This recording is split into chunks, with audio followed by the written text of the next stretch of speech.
Boa tarde, professor. Professor André, boa tarde. Tudo tranquilo? Tudo bem, tudo tranquilo. Beleza. Vamos só ajustando aqui a câmera para. Ok. Ok. Bom, vamos iniciar então a nossa live de hoje. Eu vou apresentar então a gente tem feito uma série de conversas com colegas pesquisadores, secretários e convidando tanto pessoas do cenário estadual quanto do cenário nacional. Então, hoje, nós trouxemos o professor Marcos Pacheco, como eu falei, é o secretário da Secretaria de Estado Extraordinária de Articulação de Políticas Públicas, né?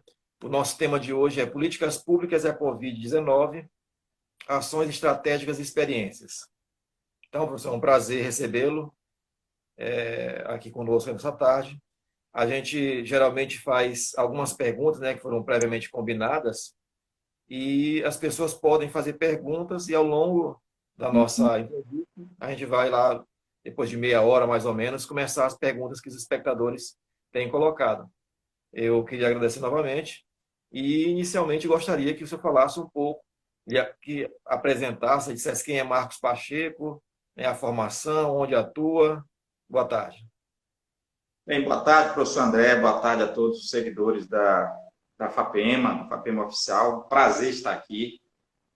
Eu me chamo Marcos Pacheco, como você já anunciou, eu sou médico de formação, com especialização em clínica médica e saúde pública pela Fiocruz. Na realidade, formei em 1986, portanto já vamos aí para 34, 35 anos de formado.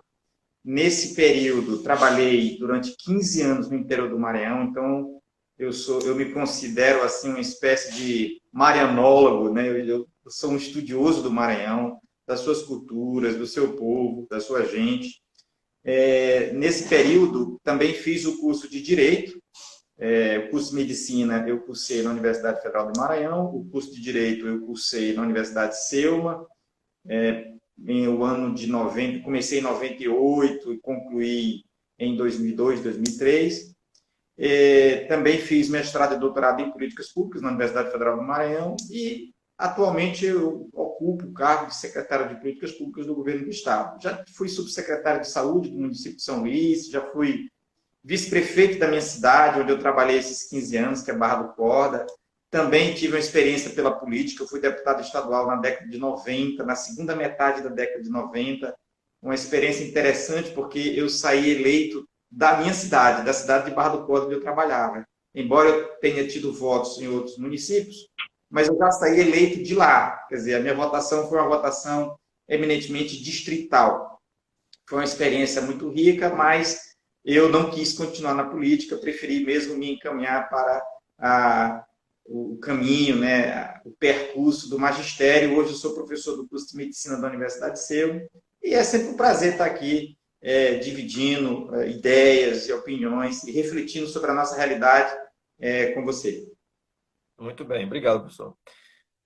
Qual é a atuação, então, dessa secretaria que você atua? Qual é a finalidade, com o que ela trabalha especificamente dentro do Estado do Maranhão? A Secretaria de Políticas Públicas, ela tem uma missão que é de articular as diferentes políticas públicas que existem no Estado. Obviamente que eu vou dar aqui alguns exemplos para que as pessoas entendam bem isso.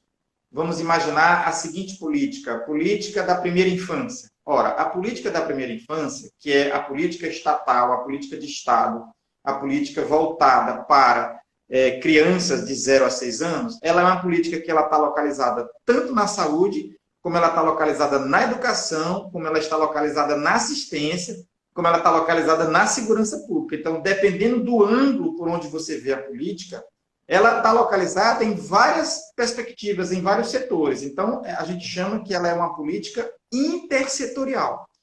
E toda política intersetorial, ela pressupõe a necessidade de uma articulação entre os diferentes setores de onde ela parte ou para onde ela se origina. Eu dei o exemplo da política pela primeira infância, mas eu posso dar um outro exemplo. Política sobre drogas, por exemplo. A política sobre drogas também é uma política que ela não se prende a uma única secretaria. Porque o problema das drogas ele é um problema de saúde, ele é um problema de segurança pública, ele é um problema de assistência. Por exemplo, a maioria das pessoas que vivem em situação de rua e que também são usuários de drogas, que é a grande maioria, a secretaria que, teoricamente, poderia dar cobertura a essa população específica é a Secretaria de Desenvolvimento Social. No entanto, o uso de drogas digamos assim, a dependência química de droga é uma doença, então é a Secretaria de Saúde. Mas nós sabemos também que uma boa parte da problemática das drogas está envolvida com a questão da segurança pública, o tráfico de drogas, etc. Então, todas essas políticas que, de alguma maneira, elas não se fixam em um único setor, em uma única secretaria, são dessas políticas que nós cuidamos. Obviamente que nós não executamos ações. A nossa secretaria ela não é uma secretaria executora de ações. A nossa secretaria ela é uma secretaria de suporte técnico a quem executa as ações. No entanto, como essas ações, por exemplo, para a primeira infância, para a questão das drogas e outras tantas questões que a gente pode colocar, ela é uma política que detém ou que depende de várias secretarias, tem que ter uma para ficar monitorando, articulando, cuidando e zelando. Porque senão, como ela depende de várias secretarias, uma às vezes fica, não é por má vontade, mas às vezes por excesso de trabalho, uma secretaria fica esperando que a outra faça, a outra fica esperando que uma faça, e acaba ninguém fazendo. Então, a ideia é a ideia de uma transversalidade de ação, né? Eu citei o exemplo da primeira infância, citei também o exemplo da questão da política sobre drogas, uma outra política também que está conosco, que é a política de formação para a área da saúde, por exemplo, que a saúde em si ela não dá conta, porque ela cuida mais da parte da assistência, então a parte de formação está conosco. Nós estamos muito relacionados com a questão da Escola de Saúde Pública do Maranhão. Então, essa mais ou menos seria a missão da nossa secretaria. Importante a secretaria, então, ela tem uma ramificação, por assim dizer, em todas as secretarias, né?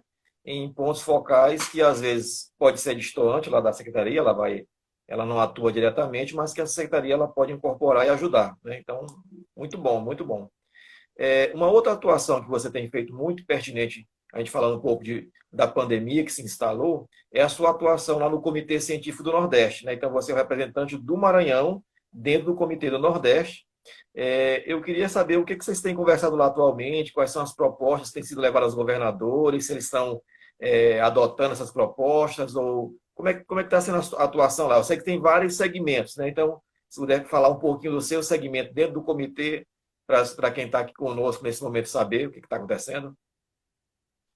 O Comitê Científico do Consórcio do Nordeste, para que as pessoas entendam o que é, para que a gente possa contextualizar melhor essa situação, o Consórcio Nordeste, ele é, como o próprio nome está dizendo, um consórcio, isto é, uma espécie de associação que todos os governadores do Nordeste fizeram, dos 9 estados do Nordeste fizeram, para enfrentar questões delicadas e complexas e de alto custo juntos, né? A ideia é você, por exemplo, vai fazer uma compra de um medicamento de alto custo que todos usam, então, em vez de cada um comprar o seu, eles se juntam e fazem uma compra. Com isso, eles têm aquilo que a gente chama de economia de escala. Você acaba ganhando, né? Porque você está fazendo uma compra muito grande.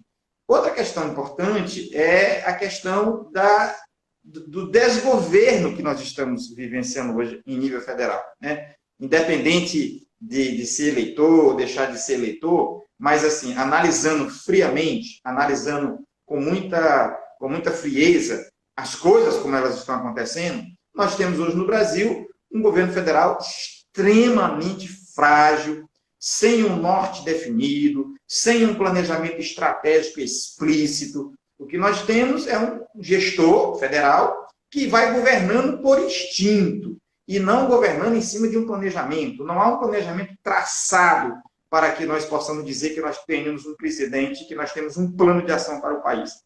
O país hoje, nitidamente, ele está sem um plano, né? Se você perguntar para onde vai o Brasil, ninguém sabe, porque nós não temos uma liderança que se imponha como liderança. Então, nesse sentido, o Consórcio Nordeste também ele não é que se tenha criado, entre aspas, uma república nordestina, mas o consórcio Nordeste ele age muito coeso.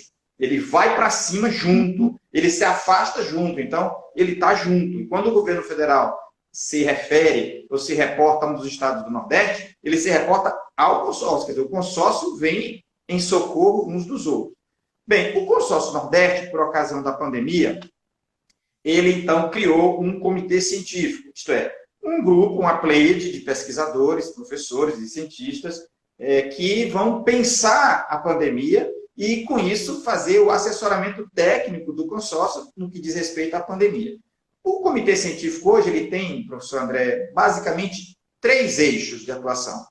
Um primeiro eixo está relacionado à estimativa, à constituição e desenvolvimento de modelos matemáticos de previsão das curvas epidêmicas, sobretudo a curva de contágio, a curva de incidência, a curva de óbito. Então, esse comitê, a preocupação dele é ficar planejando, ficar modelando cenários, né, modelagem por modelagem matemática, sobre o que pode vir a acontecer. Então, esse é um eixo, a gente chama isso de eixo da epidemiologia, quer dizer, são epidemiologistas que estão lá, matemáticos, físicos que estão lá pensando isso.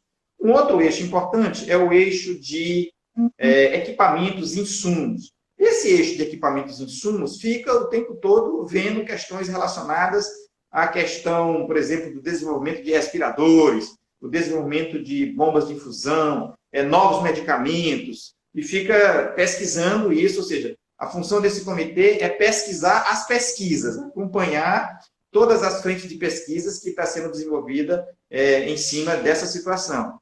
E esse comitê também ele fica encarregado de fazer essa revisão sistemática, essas meta-análises de todas as mais de 1000 frentes de pesquisas que existem hoje no mundo inteiro com relação à pandemia do novo coronavírus. Quer dizer, hoje, se a gente bater uma foto hoje do mundo com relação à pesquisa nessa área, você tem muito mais de 1000 frentes de pesquisas, porque realmente é um volume muito grande de pesquisas e de relatórios e de resultados preliminares que vão sendo publicados dia após dia, e esse comitê acompanha isso. E uma outra frente de trabalho é a questão da sustentabilidade econômica.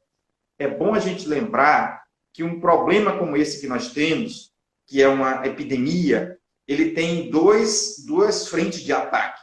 Ele ataca a saúde das pessoas e ele ataca a economia das pessoas. Quer dizer, então, o comitê científico também ele tem essa preocupação. Existe lá um grupo de economistas, um grupo de historiadores, de sociólogos, de demógrafos, de geógrafos, que se preocupam com essa questão econômica. Quer dizer, quais são as alternativas que se coloca, como essas alternativas podem ser melhor aproveitadas, e assim sucessivamente. Então, o comitê ele trabalha nessas 3 linhas.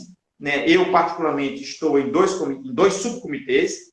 Estou tanto nessa linha da atividade econômica, como na linha da revisão sistemática de artigos, e tenho acompanhado o trabalho do comitê, e o comitê ele publica boletins. Nós já vamos para o boletim 9, já publicamos, portanto, 8 boletins. Esses boletins eles são publicados a cada 15 ou 20 dias, né? E é claro que eles, no começo, eram publicados toda semana, agora eles estão esticando um pouco, mas esses boletins, inclusive, são muito ricos, eles estão disponíveis no site do Comitê Científico do Nordeste, do Consórcio Nordeste. Que bom.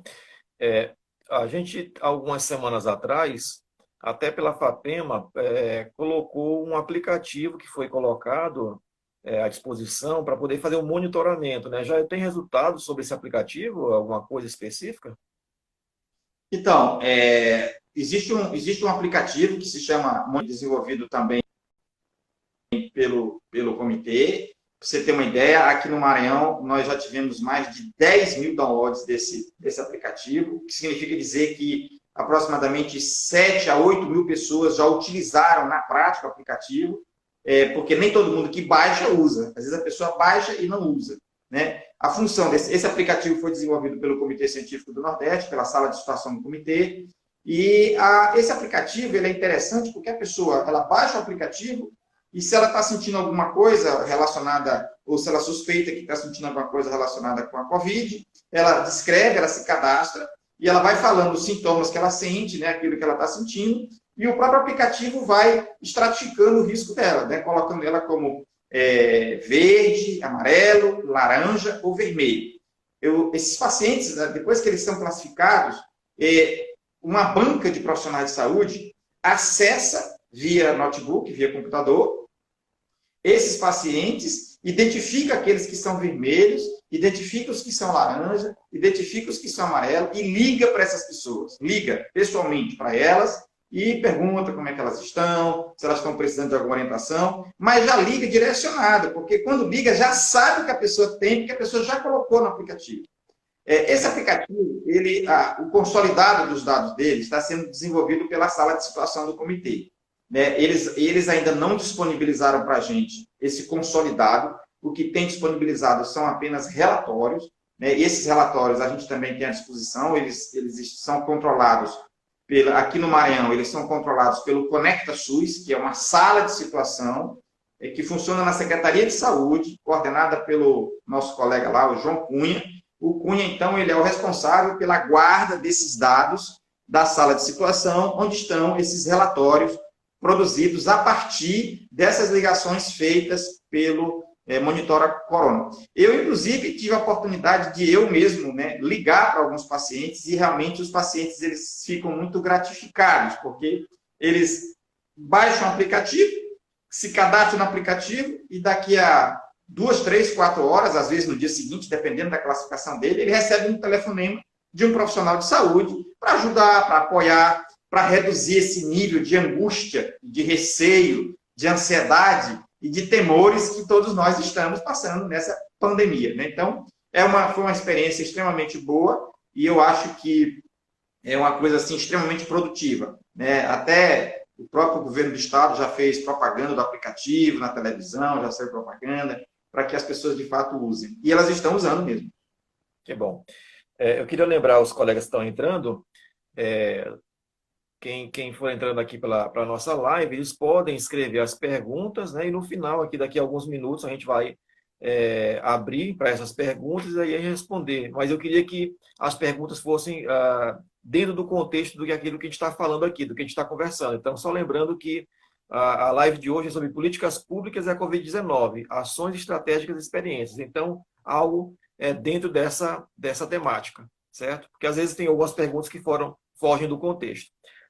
Professor Marcos, então, dentro dessa atuação específica da Covid, né, da pandemia, o governo do Estado ele tem feito várias ações, né, sistêmicas, né, não só na Secretaria de Saúde, mas em outras secretarias, também na sua, o que é muito importante.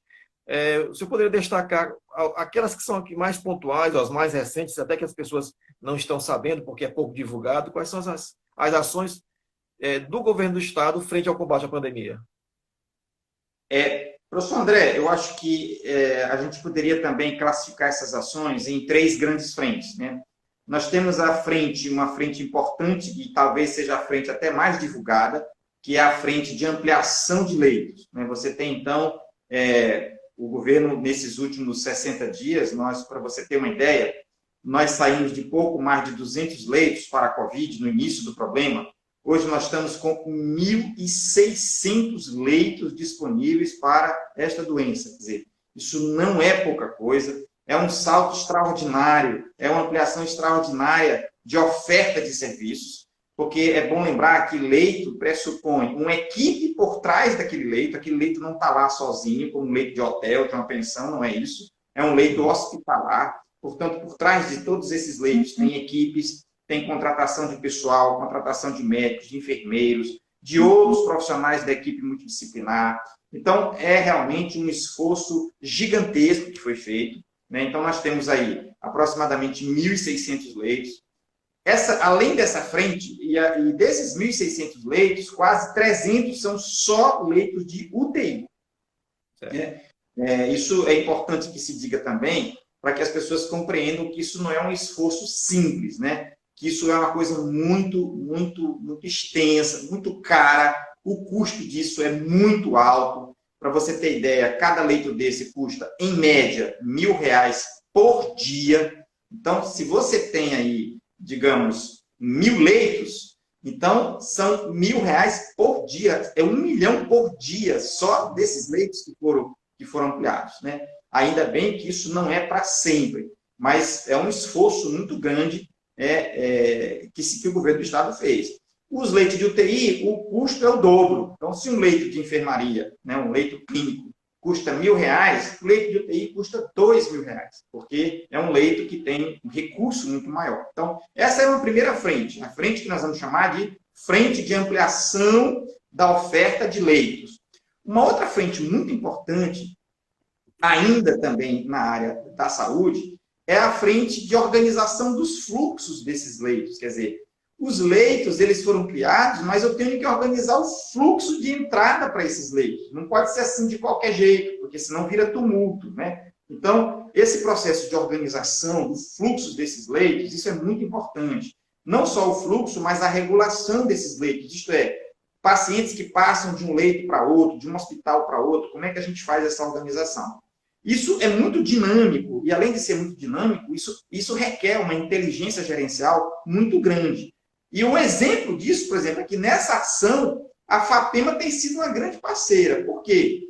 Por dois motivos. Primeiro, porque a FAPEMA tem também um projeto de mapeamento de casos que faz com que a gente consiga saber onde é que está mais quente, onde é que está mais frio. Então, esse é um aspecto. O outro aspecto é com a força-tarefa decente, porque é bom lembrar que as portas de entrada desse sistema aqui na região metropolitana de São Luís é pelas UPAs.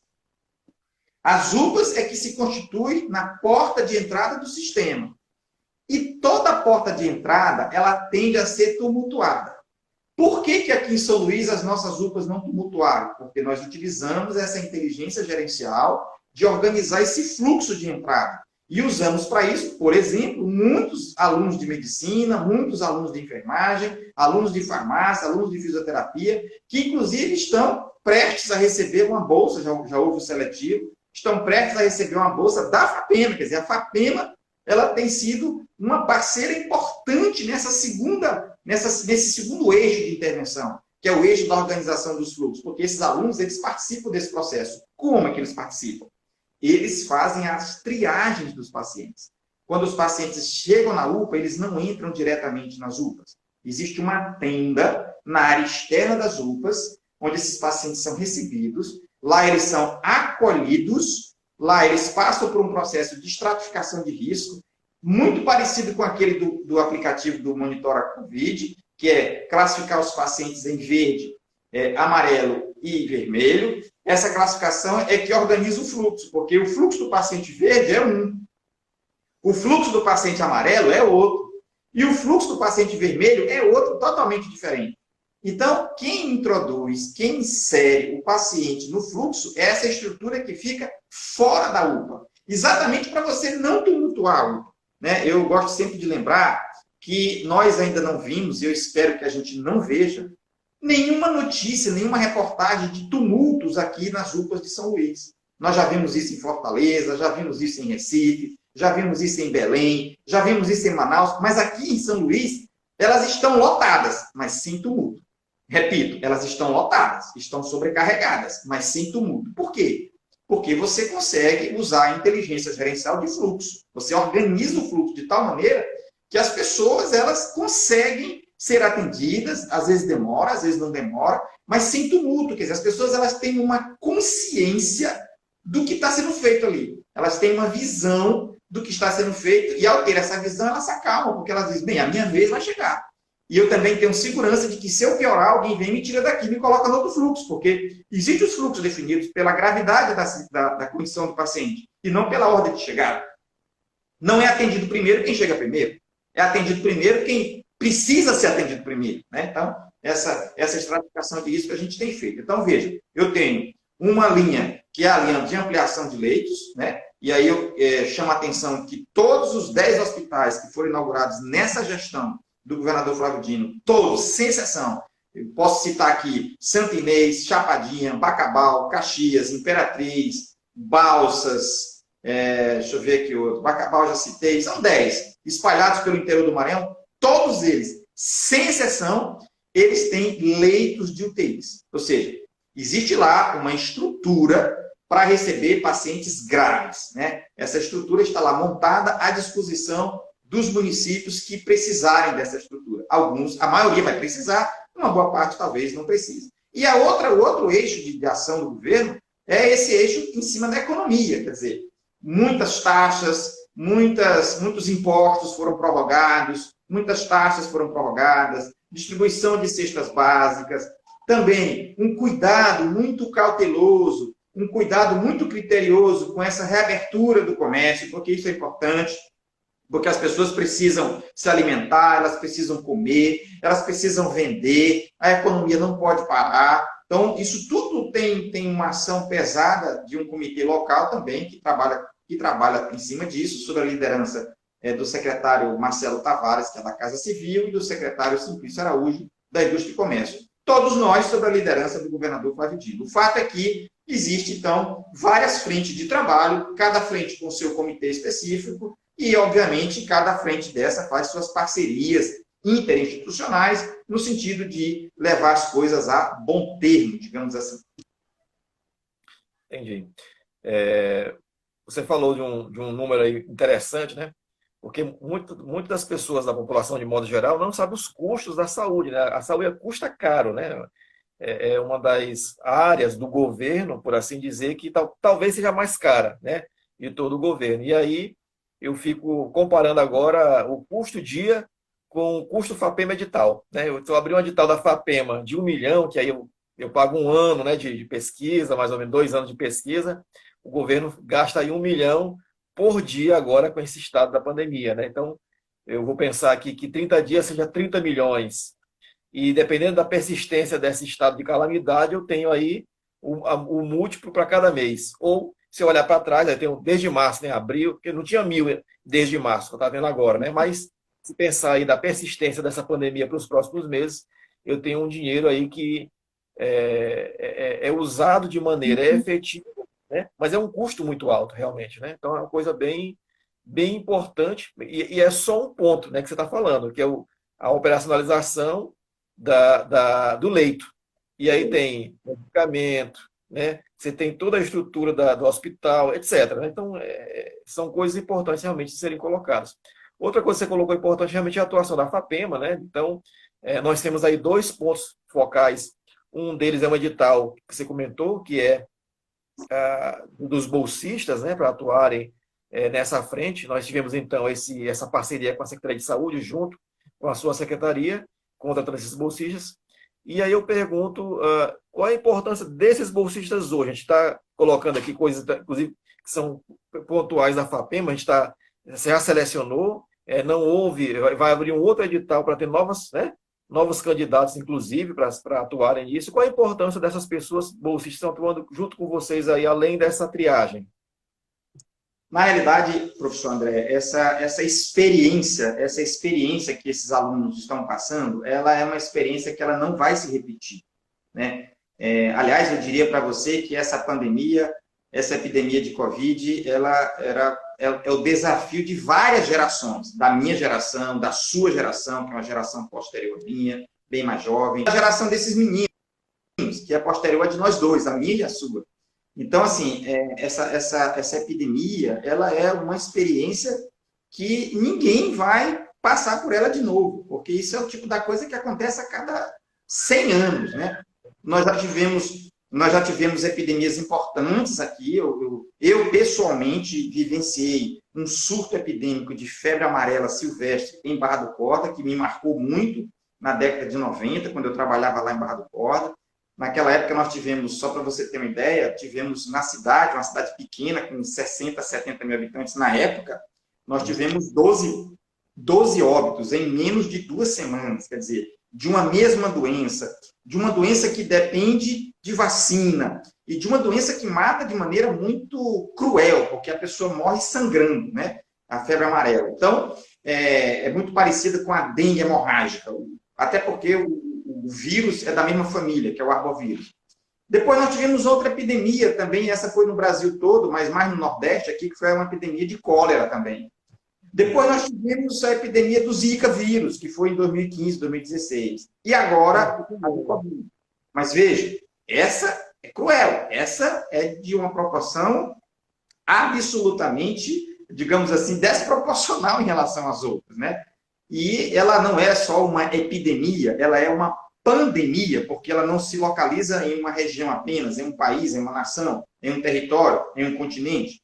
Ela é mundial. Então, essa experiência desses meninos é uma experiência que eles não vão repetir isso nunca mais. E muitos deles, e me relataram isso numa reunião que nós fizemos sexta-feira, já estão juntando dados para fazer pesquisa, para produzir artigos, né?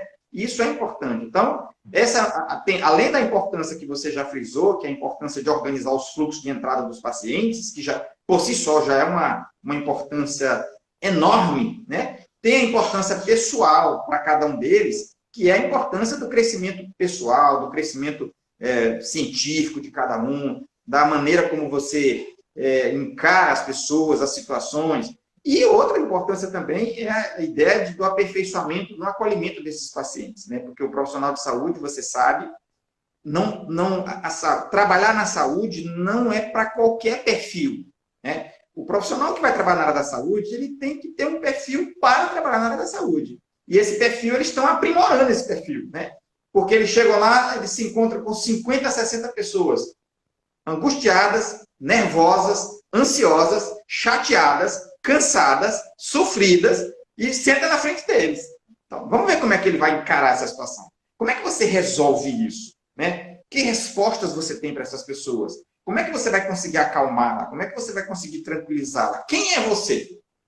Agora é a hora de saber, né, como a gente diz lá no interior, é a hora da onça beber água, quer dizer, agora eu quero saber se você está preparado mesmo. Porque ser da saúde não é só ir lá para a sala de aula e estudar o ciclo de Krebs, a histologia, a anatomia, não. Você tem que estar preparado para lidar com as pessoas. Então, de fato, é uma experiência riquíssima. Todos estão adorando. Lembrei agora aqui da minha experiência quando eu tinha uns 13 anos da Universidade Federal, eu vi um curso, lá o pessoal do curso de medicina, tendo uma aula de anatomia, e aí dissecando o cadáver, né? Eu disse, não, isso não dá para mim. Medicina não que descartei. Todo pai, né, quer ter um filho médico, mas o meu não teve isso da família comigo. Bom, professor, uma outra ação também que você esteve à frente, né, e a gente da FAPEMA também, foi o mapeamento participativo, né, para identificar a população, tanto da região metropolitana quanto do estado do Maranhão, que é a percepção da população quanto ao Covid, a identificação de pessoas que estavam lá com alguns sintomas. Isso foi um pouco antes aí dessa expansão para o interior do estado, né? Então, é uma questão aí bem específica, que agora começou todo o interior. Tem muitos casos, né? Porque antes era só a capital, agora foi para o interior. Eu queria saber suas expectativas em relação a esses mapeamentos, porque não só esse, mas existem outros mapeamentos sendo feitos. O que ele pode ser de importância para os médicos, né? Para a secretaria, tanto a Secretaria de Saúde como a sua secretaria, para poder tentar articular ações específicas para combater essa pandemia? É sempre bom a gente falar disso, professor André, porque, na realidade, a epidemiologia ela é uma ciência, né? Como ciência, ela tem um objeto, ela tem um método, né? Porque tudo que a gente fala, isso é científico. Bem, para ser científico, tem que ter um objeto definido e tem que ter um método explícito de trabalho, porque se não tem método, não é científico, é outra coisa. E a epidemiologia, como ciência, né, que cuida da distribuição da doença sobre uma população, quer dizer, a expressão epidemiologia, né, ela é formada por 3 radicais, o radical epi, que significa sobre, o radical demios, que significa povo, e logia, que significa estudo, análise, né? Então, significa aquilo que acontece sobre o povo. Então, o que acontece sobre o povo em termos de adoecimento? Essa é a epidemiologia. Então, a epidemiologia, como ciência, ela depende essencialmente de dados. Se não tiver dado, não tem epidemiologia, porque a epidemiologia, todo o desenvolvimento analítico e descritivo dela, né? Eu vou até inverter a ordem, todo o desenvolvimento descritivo e analítico dela é baseado em dados. Nisso que você está sugerindo, nisso que você está ressaltando. Quer dizer, se tenho dado, eu posso refletir sobre ele. Se não tenho dado, eu não tenho como refletir. Então, por isso é que é muito importante um setor da saúde que as pessoas às vezes nem lembram que existe, que é o setor de informação. O que faz o setor de informação?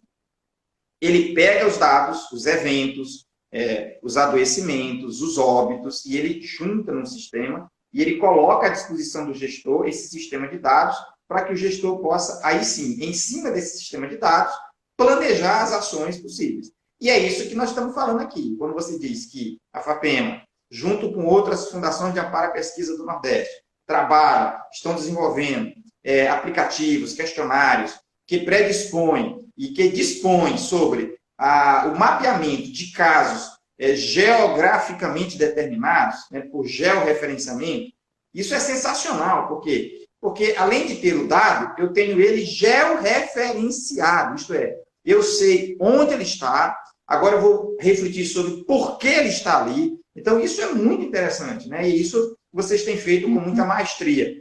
O Comitê Científico do Consórcio Nordeste também tem uma sala de situação para trabalhar isso, e ele, inclusive, tem arregimentado pesquisadores do Nordeste todo para alimentar os estudos que são feitos nessa sala de situação. Portanto, é uma experiência interessante.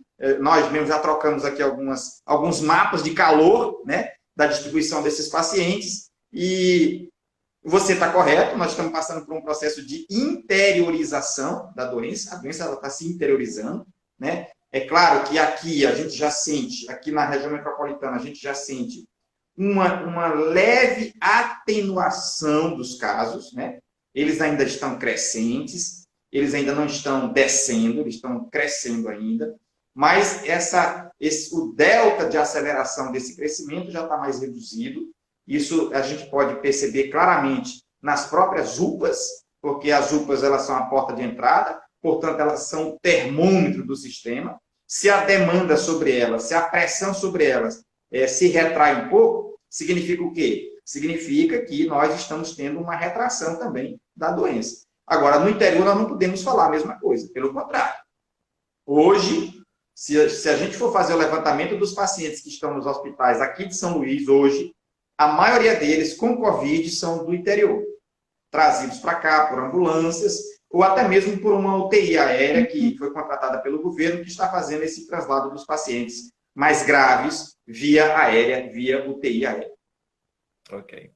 Professor, nesse momento, então, eu vou abrir para as perguntas que foram colocadas por quem está conosco nesse momento na live, e vou deixar a pergunta lá que a gente tinha combinado para o final. Falta só mais uma pergunta para a gente fechar a nossa live. Então, tem uma pergunta que diz o seguinte: qual é a contribuição da capela frente ao enfrentamento à Covid-19? Eu não entendi o que...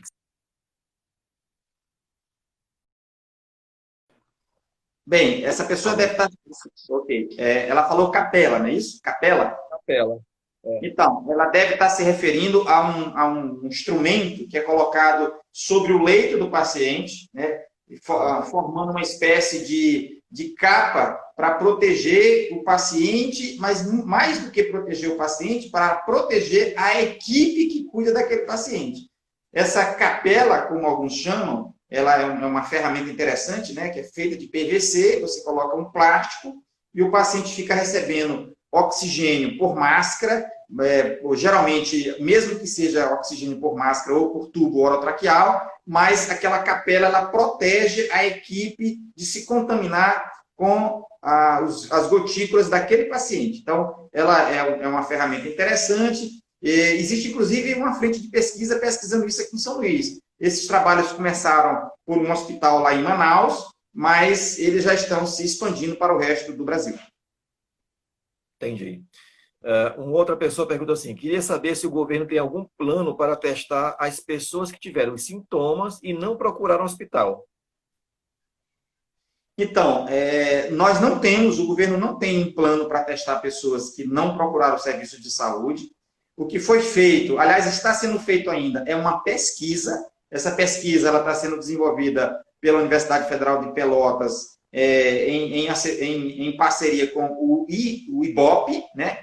Essa pesquisa, como toda pesquisa, ela é feita por amostragem. Então, os pesquisadores, eles vão para as cidades, foram escolhidas algumas cidades, e eles visitam algumas pessoas e testam essas pessoas, né? Levantam um questionário e testam essas pessoas. O teste é o teste rápido, aquele teste que é feito na ponta do dedo, com uma gotinha de sangue. Essa pesquisa está em andamento, não tem ainda uma conclusão.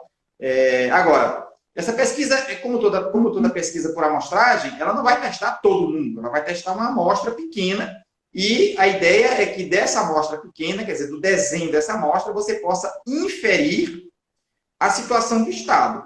Mas, assim, além dessa pesquisa, nós temos também as nossas inferências dos dados que a gente já tem.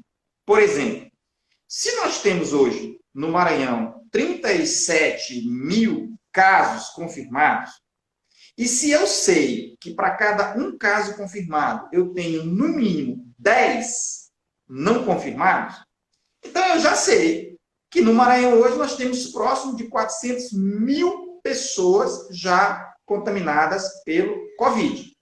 Isso se a relação for de 1 para 10. Mas essa relação pode ser de 1 para 15.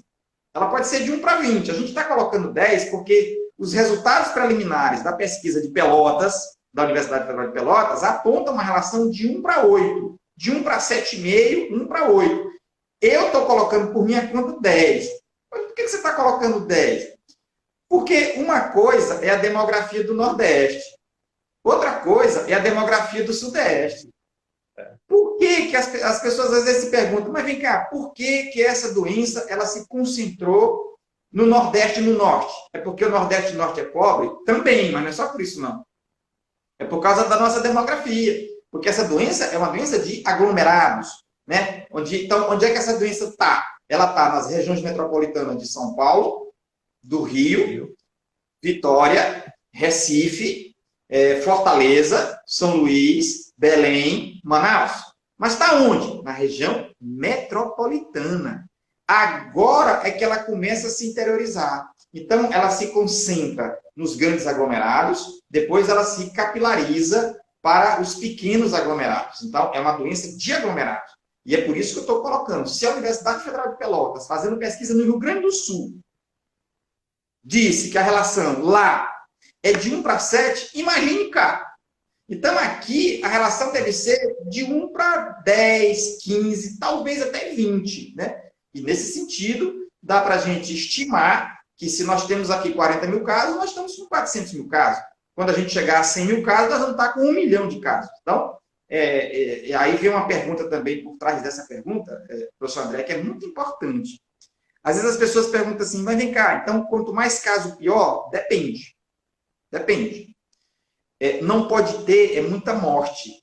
Morte é que não pode ter. Agora, casos, é bom que tenha. Por quê? Porque à medida que os casos forem aumentando, as pessoas vão ficando imunes, o vírus, em algum momento, ele vai deixar de circular.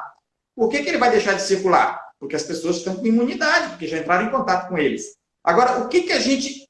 Sim, mas então por que não soltou todo mundo? Não pode soltar todo mundo, porque o sistema de saúde não vai aguentar. A questão não é adoecer, a questão é morrer. Se todo mundo adoece de uma vez, o sistema de saúde não comporta, ele não suporta a pressão, e aí muita gente morreria.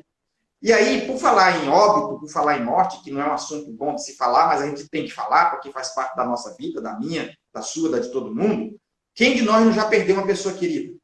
Eu já perdi. Perdi praticamente um irmão meu, um compadre meu, um amigo, o Padre Braulio, uma pessoa que eu tinha o maior carinho. Perdi quase, senti quase como se estivesse perdendo um irmão. Então, olha só que coisa curiosa com relação à letalidade. A letalidade do Maranhão, professor André, é uma das mais baixas do Brasil.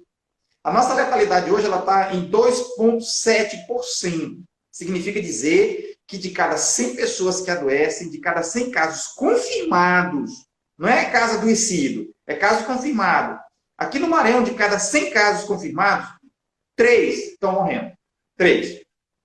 E quem são esses 3? É um hipertenso, um diabético e um idoso. Um hipertenso, um diabético e um idoso. Claro que tem exceções. Às vezes morre uma pessoa jovem, mas é raro. Né? 80% é ou hipertenso, ou diabético, ou idoso. De cada 100, 3. Qual é que é essa taxa, por exemplo, bem aqui em Belém? Em Belém é 7. Em São Paulo é 7. No Rio de Janeiro é 10. Em Fortaleza é 8. Ou seja, a nossa taxa de letalidade é uma das mais baixas do Brasil.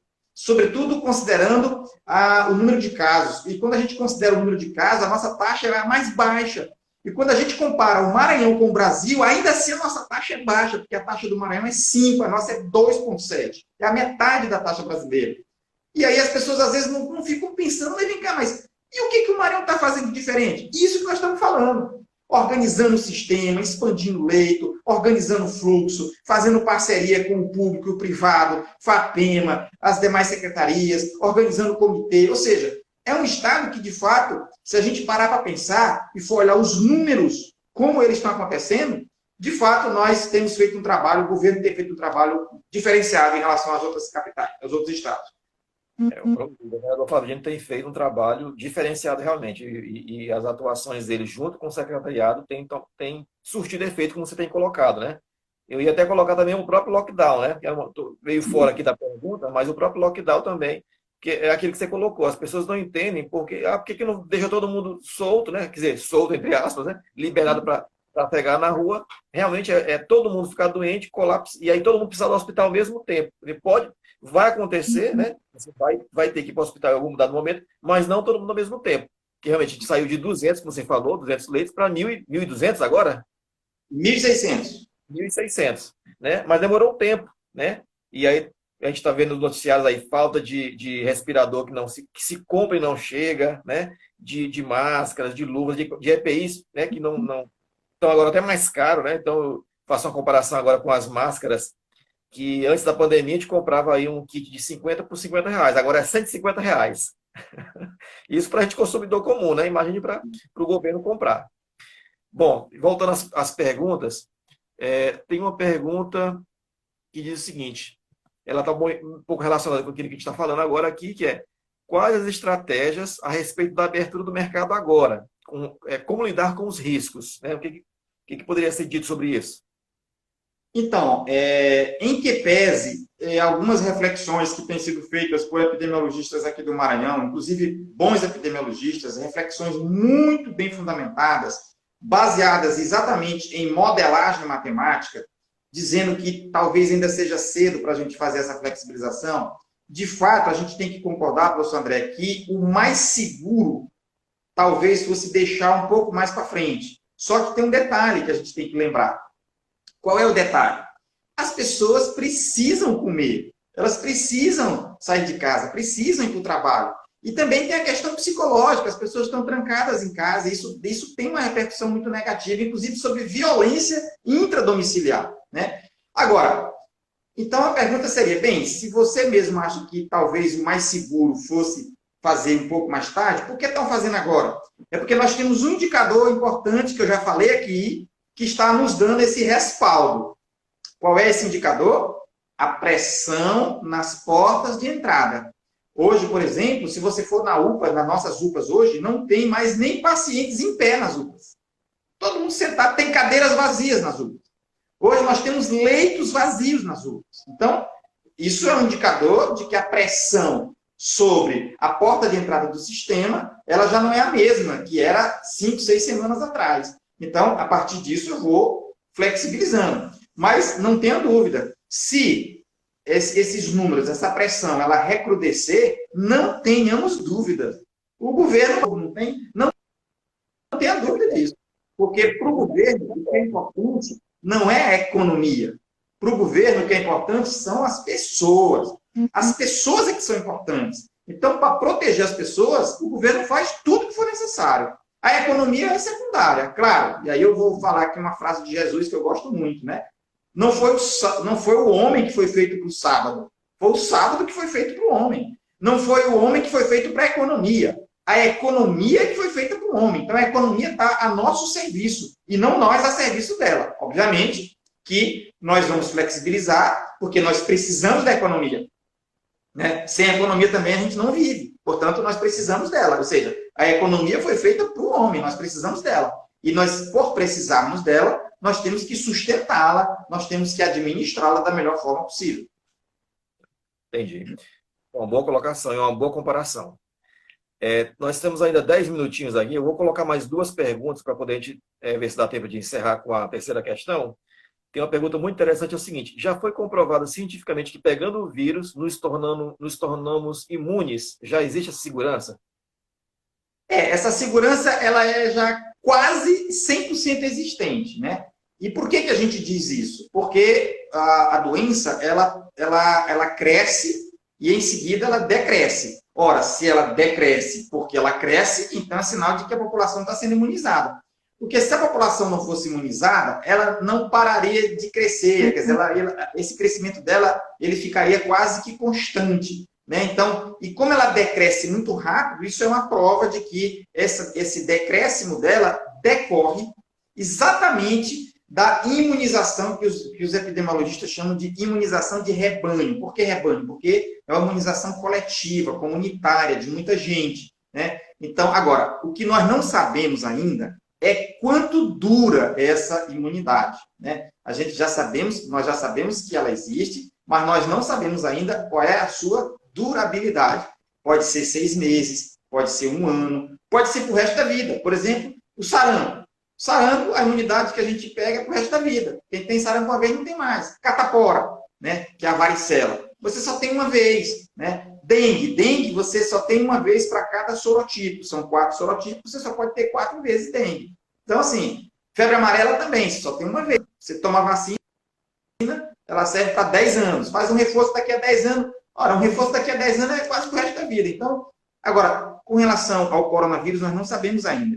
Já sabemos, por exemplo, que o H1N1, que é primo do coronavírus, eles são primos, o H1N1, a imunidade só dá 1 ano. Tanto é que a gente toma vacina todo ano, porque a imunidade só dá 1 ano. Né? Para o corona, nós ainda vamos ainda estudar isso.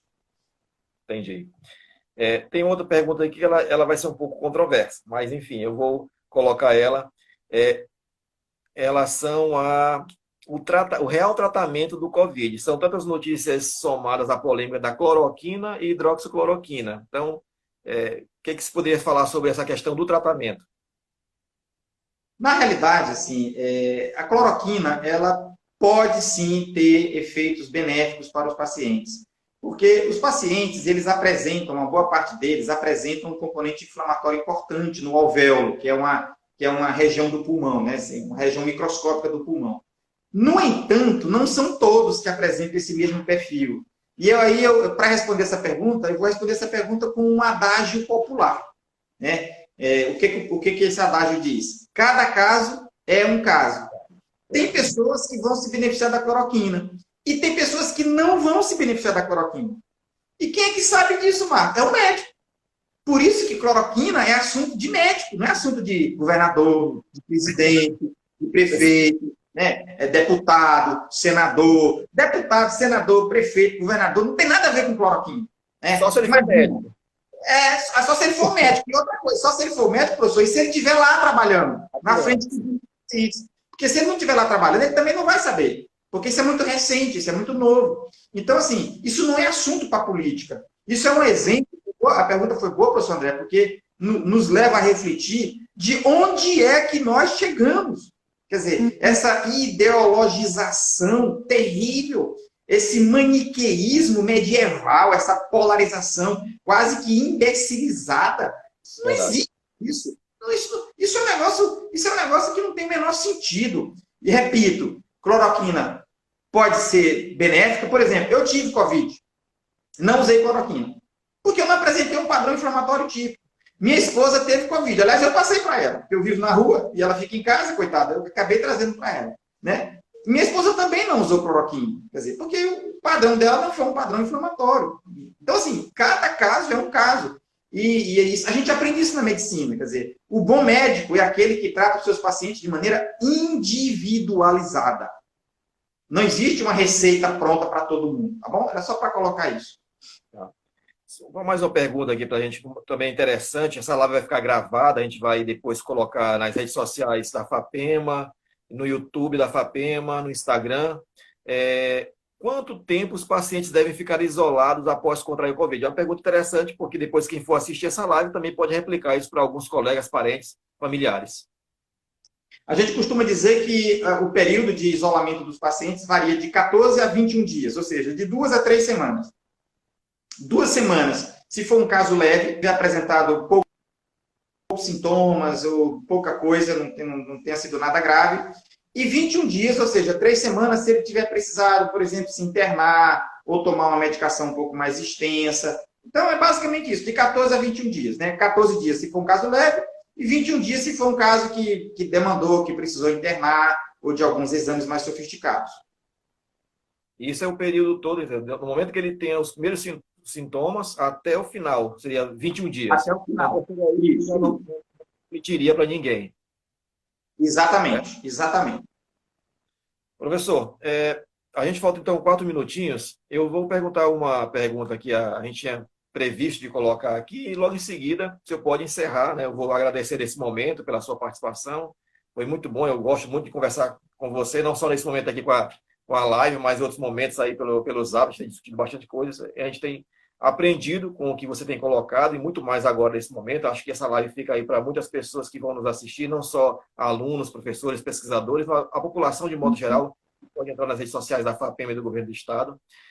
Quais são as suas pretensões, então, aí, como gestor, né, da Secretaria, pós-pandemia? Quais são as ações, aquelas que estavam aí previstas, né, antes da pandemia, que foram interrompidas? O que você tem aí dentro da sua pasta de atuação? E aí, a gente, daqui a 3 minutinhos, encerra a live.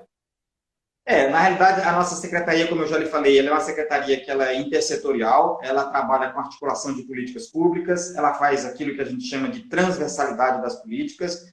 Uma das ações nossa também é o controle de algumas situações emergenciais. Essas situações emergenciais a gente trabalha com uma equipe de profissionais de saúde que a gente chama de Força Estadual de Saúde, que a gente faz parte da coordenação técnica dessas equipes.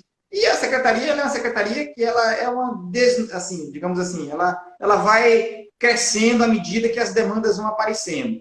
Como eu lhe falei, como ela é uma secretaria que trabalha com várias outras secretarias, geralmente nós atendemos a demanda dessas secretarias, ou seja, a gente costuma estar próximo, atendendo a demanda dessas políticas sociais que são intersetoriais, que são transversais.